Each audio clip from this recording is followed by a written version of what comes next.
Hello दोस्तों, आपका स्वागत है हमारे यूट्यूब चैनल पीके नॉलेज में। तो चलिए दोस्तों, आज की इस वीडियो में आपका स्वागत है फिर से।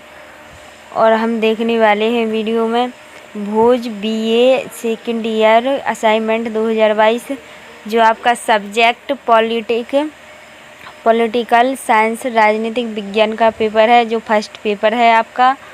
और भोज असाइनमेंट का इसमें पूरा हल मिलेगा आपको। क्या फर्स्ट पेपर का पूरा हल मिलेगा, वो भी असाइनमेंट का। ठीक है, ये आप राजनीतिक विज्ञान पॉलिटिकल साइंस का। ठीक है, तो चलिए दोस्तों, अगर आपको हमारी वीडियो अच्छी लगे तो वीडियो को लाइक एवं शेयर कर दीजिए, और अगर चैनल पर नए हैं तो जल्दी से चैनल को सब्सक्राइब कर लीजिए। चलिए हम पहला क्वेश्चन देखते हैं। तो हमारा पहला क्वेश्चन है,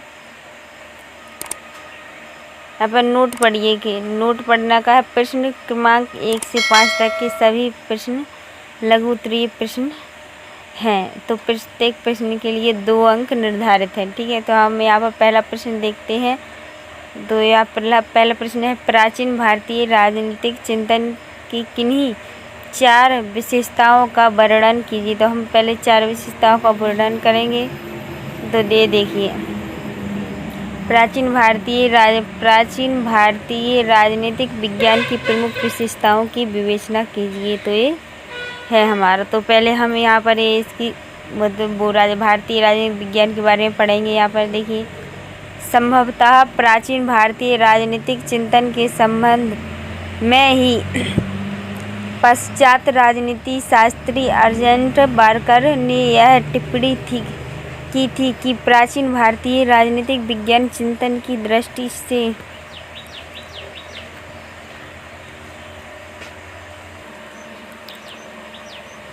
मरुभूमि था। इसी टिप्पणी से अभिप्रेरित होकर डॉक्टर N.K. श्रीवास्तव ने भारतीय राजनीतिक विज्ञान के सम्मेलन में एक शोध पत्र प्रस्तुत किया था। उन्होंने अपने शोध पत्र में यह प्रतिपादित किया था कि अर्जेंट बारकर को उपरोक्त धारणा गलत या निर्मूल है। वास्तविकता यह है कि प्राचीन भारत की राजनीतिक चिंतन की दृष्टि से उतना ही धनी था जितना कि पश्चात जगत है। ठीक है, तो यहाँ पर सॉरी दोस्तों, इसमें 2 पॉइंट हो चुके थे। अब देखिए, यहाँ पर ये जो है यहाँ पर तीसरा पॉइंट आ चुका है। ये है तीसरा हमारा, और ये है हमारा चौथा पॉइंट। ठीक है, ज़्यादा बड़ी नहीं है, छोटी छोटी ही है, हम आराम से कर सकते हैं। देखिए, यहाँ पर ये तीसरा है, ये लिख सकते हैं। भारत में भी राज्य का विकास अति प्राचीन काल से प्रारंभ होकर जनपद, राज्य, नगर, राज्य, गण तथा गणतंत्रों के रूप में विकसित हुए। नंबर 4, भारत की यूनानी, मिस्र, चीन इत्यादि की तरह एक प्राचीनतम सभ्यता तथा संस्कृति वाला देश है। अतः भारत में भी राजनीतिक संस्थाओं का विकास इन पुरानी सभ्यता और संस्कृतियों से समकालीन या आगे पीछे हो चुका था। वैसे प्रसिद्ध यूनानी विद्वान हेरोडोटस ने यह स्वीकार किया कि जब वर्तमान यूरोप के लोग जंगली थे तथा वन घुमा करते थे, तब भारत के लोग सूती वस्त्र धारण करते थे। नंबर 5, भारत की भी क्या है, भारत में भी राजा, मंत्री, अमात्यों के विभिन्न राजनीतिक पद बहुत पुराने हैं, यद्यपि इनके नाम अलग अलग हैं। और नंबर 6, भारत में वैदिक कालीन की सभ्यता ग्रीन थी। अतः भारत में सभ्यता पहले स्थानीय स्वतः शासन के विकास के कई प्रकार मिले हैं। और नंबर देखिए, यहाँ पर नंबर गलत हो गया। ये हमारा जो है ये 7वां नंबर है। ठीक है, कौन सा है? 7वां है। तो प्राचीन भारतीय राजनीतिक में तंत्र, कुलीन तंत्र, गणतंत्र तथा लोकतंत्र तीनों ही शासन प्रणालियों के लक्षण देखने को मिलते हैं। ठीक है, और ये देखिए हमारे दूसरे का आंसर। हम पहले दूसरा प्रश्न पढ़ लेते हैं। क्या हमारा, क्या प्लेटो की शिक्षा की संकल्पना का सापेक्ष वर्णन कीजिए। तो यहाँ पर दूसरा देख लेते हैं। ये रहा हमारा दूसरा प्रश्न, दूसरा है हमारा। ठीक है, तो हम देखते हैं।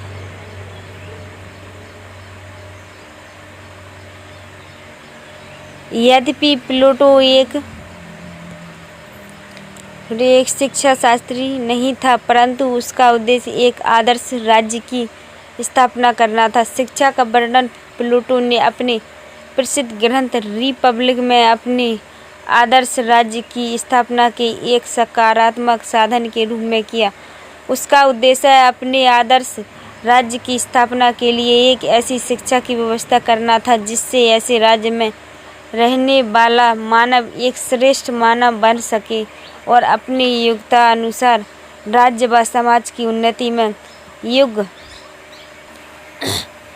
दे सके। इसलिए उसने शिक्षा पद्धति पर सर्वाधिक जोर दिया, क्योंकि वह जानता था कि शिक्षा समाज को बदलने का एक सकारात्मक साधन है। ठीक है दोस्तों, चलिए हमारा ये दूसरा हो चुका है, और यहाँ पर देखिए दूसरे का और भी है।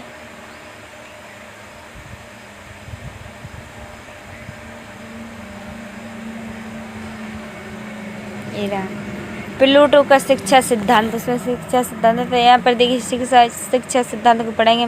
प्लेटो के अनुसार शिक्षा सामाजिक बुराइयों को नष्ट करने का प्रयत्न है तथा त्रुटिपूर्ण जीवन को सुधारने की एक योजना है। इसके द्वारा जीवन के समस्त दृष्टिकोण को ही परिवर्तित किया जा सकता है। यह बौद्धिक बुराई का उपचार है। एक स्थान पर प्लेटो कहता है कि शिक्षा एक सामाजिक प्रक्रिया है जो व्यक्तियों को सामाजिक कर्तव्यों के पालन के लिए तैयार करती है। यह सामाजिक न्याय का साधन भी है। ठीक है,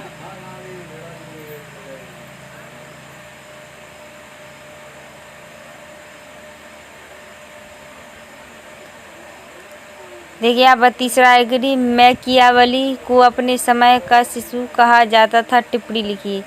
तो यहाँ पर तीसरा क्वेश्चन देख लेते हैं हम। ये रहा हमारा तीसरा क्वेश्चन। ठीक है दोस्तों, अगर आपको हमारी वीडियो अच्छी लग रही है तो वीडियो को जल्दी से लाइक एवं शेयर कर दीजिए, और अगर चैनल पर नए तो जल्द फटाक से चैनल को सब्सक्राइब कर लीजिए। दोस्तों, आप लोगों का साथ यूं ही बने रहे।